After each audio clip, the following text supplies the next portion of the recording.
What's this?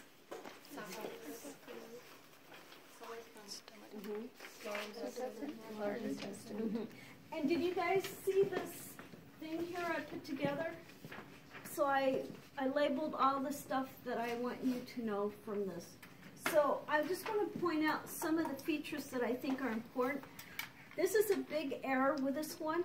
Here's the muscularis externa. So we have, remember, this I guarantee will be on the exam.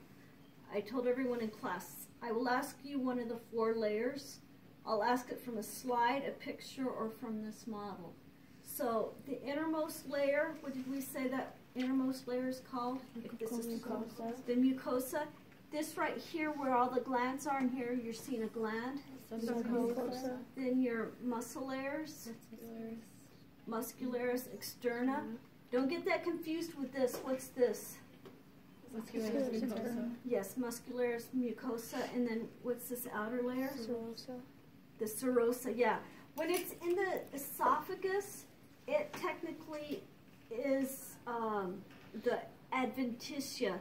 When you get to the abdominal cavity, it becomes the serosa. But they are used interchangeably. But if you want to use it correctly, once you hit the abdominal cavity, it becomes the serosa. Okay?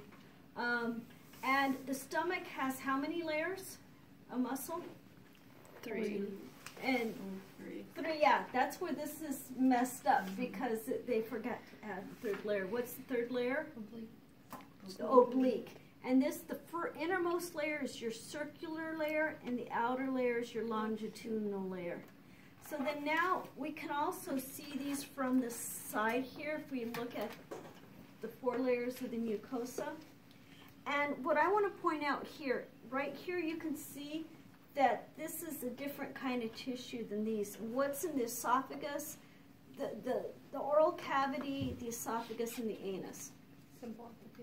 Simple squamous epithelium, and also your esophagus. Wherever you're going to have abrasion, this is an abrasion-resistant tissue.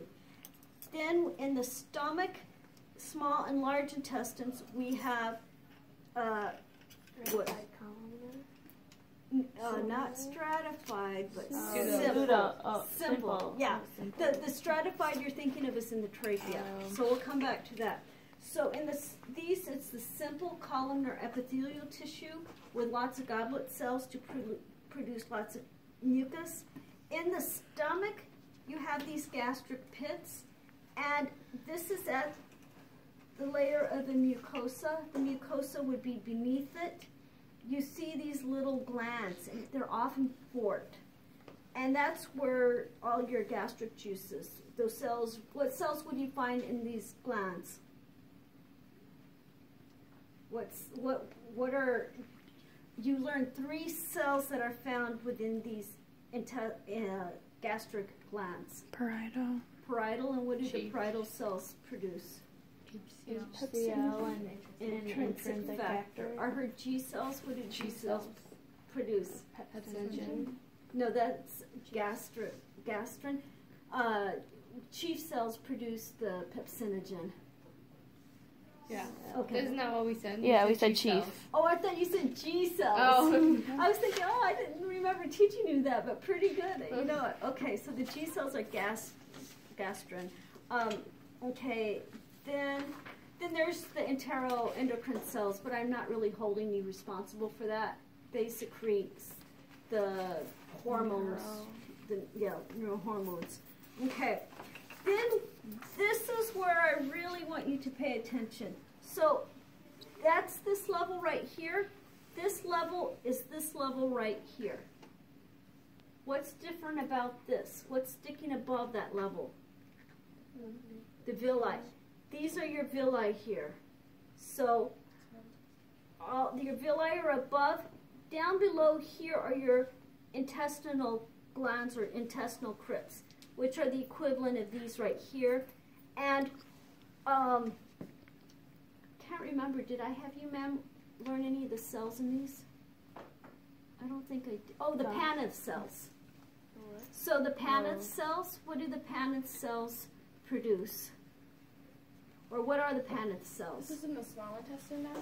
Yeah, this is in the small intestines. Those were the grainy pink ones.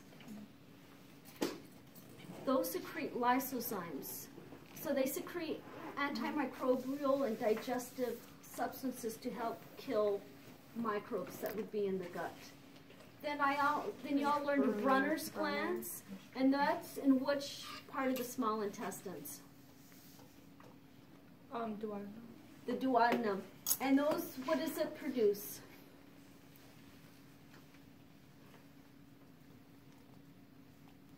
Anybody? If it just came from the stomach and now we're in the duodenum, what was the conditions in the stomach?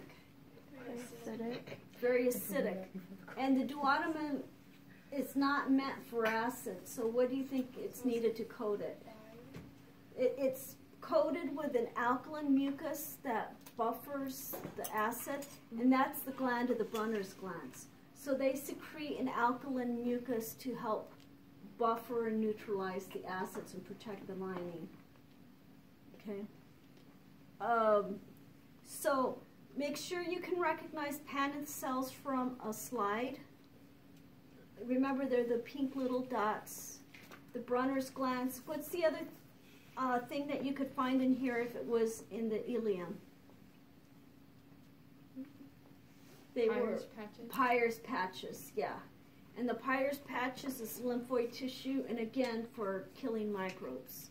Then we go into, oh, and then of course our villi, and we'll go over that model. Then we go to the large intestines, and remember the large intestines, they all stand up like little soldiers, like test tubes, and these are your the crypts, your intestinal crypts here, and they have lots of goblet cells. That's the main thing that stands out, is that they all stand up the same height. They look like little rectangles or straight up, whereas these kind of curve up and down. And then that covers that, these layers here and all of that. Okay.